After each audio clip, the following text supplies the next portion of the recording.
La historia de Grecia es una de las más fascinantes de la humanidad, llena de héroes, filósofos, guerras y conquistas.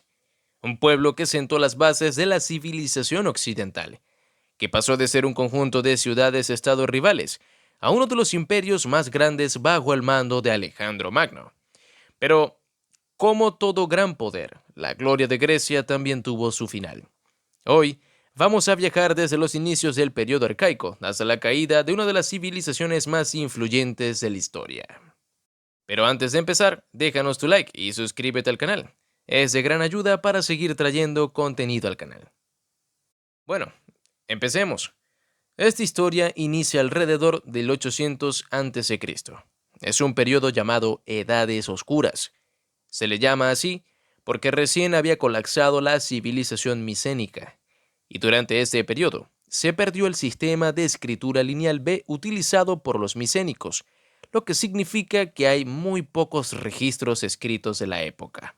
Y por supuesto, esto dificulta la reconstrucción precisa de los eventos históricos. Lo que sí sabemos es que la caída de los palacios micénicos llevó a una fragmentación política.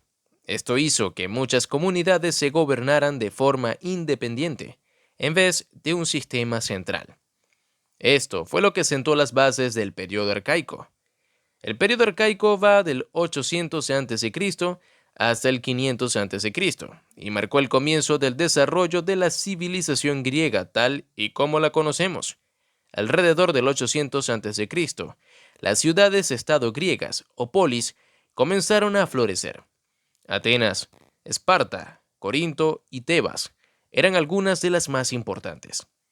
Durante este tiempo, los griegos desarrollaron una cultura rica en mitología, poesía épica y arte.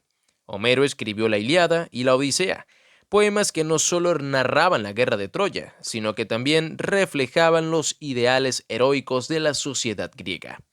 Además, se establecieron las primeras instituciones democráticas, especialmente en Atenas bajo el liderazgo de figuras como Solón, quien, en el 594 a.C., introdujo reformas que reducirían las tensiones entre las clases sociales. Sin embargo, otro imperio se alzaba en esos años: el Imperio Persa, liderado por Ciro el Grande, quien conquistó varias regiones incluyendo Jonia, una región habitada por griegos. Para el 499 a.C. se desató el conflicto cuando las ciudades griegas de Jonia, bajo dominio persa, se rebelaron contra el rey Darío I de Persia. Esta revuelta provocó la intervención de Atenas, lo que llevó a la primera invasión persa de Grecia en 490 a.C. y desató las guerras médicas, una serie de conflictos en los que los persas fueron humillados y derrotados. Tras las guerras médicas, Atenas emergió como la principal potencia de Grecia, bajo el liderazgo de Péricles en el siglo V a.C. Atenas vivió su época dorada.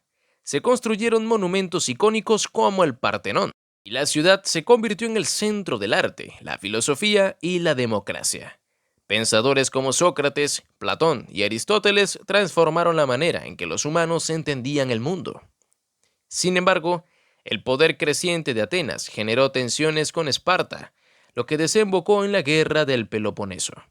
Esparta, con la ayuda del Imperio Persa, finalmente derrotó a Atenas, lo que marcó el fin de su hegemonía y dejó a Grecia debilitada y fragmentada. Mientras las polis griegas se debilitaban, un reino en el norte de Grecia comenzaba a fortalecerse: Macedonia. Bajo el mando de Filipo II, Macedonia no solo se convirtió en una potencia militar, sino que también unificó a gran parte de Grecia. Filipo II creó la Liga de Corinto. Además, desarrolló la famosa Falange Macedonia. Con todo este poder, Filipo tenía planes de expansión. Sin embargo, fue asesinado en el 336 a.C. Espera un minuto, ¿qué te ha parecido el video? Recuerda suscribirte al canal y dejar tu like. Y prepárate, porque hablaremos del máximo periodo del imperio más grande jamás visto.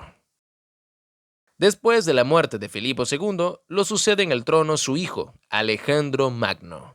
Este joven, con solo 20 años, asumió el trono de Macedonia y en pocos años cambiaría la historia del mundo para siempre. Primero, consolidó su poder en Grecia. aplastando cualquier intento de rebelión. Luego continuó con los planes de su padre y lanzó su famosa campaña contra Persia en el 334 a.C. Con una brillante combinación de estrategia militar y valentía personal, Alejandro conquistó rápidamente todo el imperio persa. Derrotó al rey Darío III en batallas decisivas como la de Isos en el 333 a.C. y la de Gaugamela en el 331 a.C. Para el 330, Alejandro había capturado Babilonia, Persépolis y Susa, las capitales del imperio persa. Pero Alejandro no se detuvo allí. Continuó su marcha hacia el este, conquistando regiones tan lejanas como Egipto, e incluso llegando hasta la India. ¿Sabías que Alejandro Magno incluso fue faraón en Egipto? Durante su campaña, Alejandro fundó más de 20 ciudades llamadas Alejandría, la más famosa de ellas en Egipto, que se convertiría en un centro cultural y académico. Alejandro, además de ser un genio militar, fue un visionario. Intentó fusionar las culturas griegas y persas, adoptando costumbres orientales y promoviendo matrimonios mixtos entre sus soldados y las poblaciones conquistadas. Esta mezcla cultural daría origen al helenismo, un periodo en el que la cultura griega se difundió por todo el Mediterráneo y Asia, influyendo en la historia durante siglos. Pero todo este poder y rápida expansión debía llegar a su fin. La muerte de Alejandro en el 323 a.C., sin un sucesor claro, sumió a su imperio en el caos. Sus generales, conocidos como los diádocos, lucharon entre sí por el control de las vastas tierras conquistadas, y el imperio rápidamente se dividió en varios reinos helenísticos, como los Ptolomeos en Egipto y los Seleucidas en Asia. Aunque la influencia cultural de Grecia se mantuvo fuerte, su poder político disminuyó con rapidez. En el 146 a.C., Grecia fue conquistada por Roma, convirtiéndose en una provincia del emergente imperio romano. Sin embargo, la cultura, la ciencia, el arte y la filosofía griegas continuaron influyendo profundamente en Roma, y, a través de esta, en todo el mundo occidental. Y así, Grecia, aunque cayó políticamente, dejó un legado eterno. Su historia de ascenso y caída sigue siendo una lección de poder, cultura y civilización. Desde el heroísmo de las guerras médicas hasta las ambiciones imperiales de Alejandro Magno, Grecia cambió el curso de la historia y sigue siendo una fuente de inspiración hasta nuestros días. Gracias por quedarte hasta el final. Déjanos tu like, suscríbete al canal y no te pierdas nuestros próximos videos.